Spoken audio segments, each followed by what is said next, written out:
A principios de la década de 1830, Michael Faraday en Inglaterra y Joseph Henry en los Estados Unidos descubrieron independientemente que la variación temporal del flujo del campo magnético que atraviesa la superficie limitada por una espira conductora induce en esta espira una corriente eléctrica. En sí mismo, el proceso se conoce como inducción electromagnética.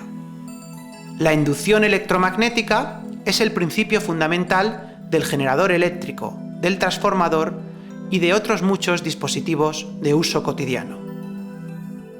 Para realizar una experiencia de inducción electromagnética se va a considerar el montaje de la imagen. En este montaje se dispone de una bobina con un gran número de espiras, conectada mediante dos cables a un amperímetro. Asimismo, también se hará uso de un imán. En primer lugar, se ajusta el amperímetro de modo que el cero quede en el centro de su escala. Se observa que cuando la corriente va en un determinado sentido, la aguja del amperímetro se desplaza, por ejemplo, hacia la izquierda del cero, mientras que si la corriente cambia de sentido, la aguja se desplaza hacia la derecha.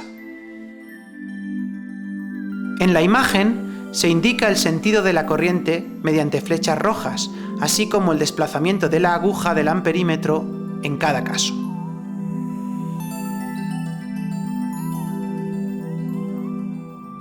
Veamos cómo es posible generar una fuerza electromotriz inducida y por tanto una corriente inducida.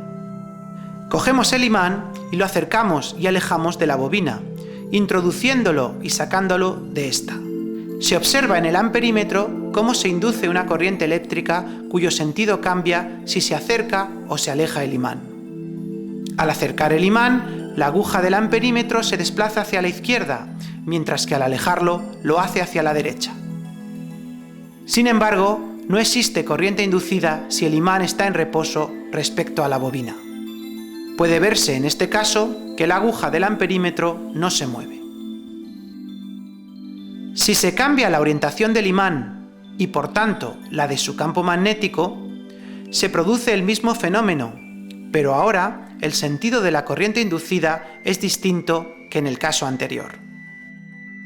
Al acercar el imán, la aguja del amperímetro se desplaza hacia la derecha, mientras que al alejarlo, la aguja se desplaza hacia la izquierda. Además, si el imán se acerca o se aleja más rápidamente, la corriente inducida es mayor. Como en el caso analizado anteriormente, no hay corriente inducida si el imán está en reposo respecto a la bobina.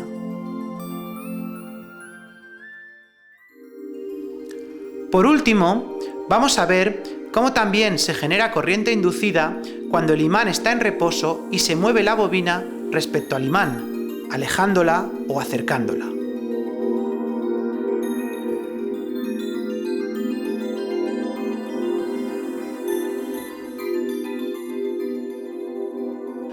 Al igual que en los casos anteriores, cuando no hay movimiento relativo entre la bobina y el imán, no existe corriente inducida y por lo tanto la aguja del amperímetro no se mueve. Al acercar el imán a la bobina, aumenta el flujo del campo magnético que atraviesa cada una de sus espiras y se induce una corriente eléctrica.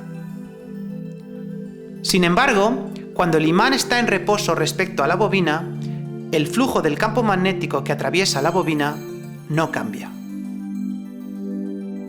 Al alejar el imán, disminuye el flujo magnético y también se induce una corriente eléctrica, pero de sentido contrario al del caso anterior.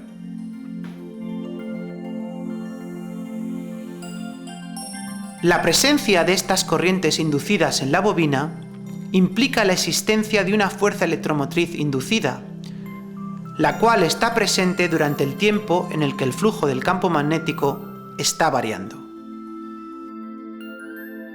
El flujo del campo magnético que atraviesa la bobina está relacionado con la fuerza electromotriz inducida mediante la ley de Faraday-Henry, que establece que la fuerza electromotriz epsilon depende de la rapidez con la que varíe el flujo magnético phi.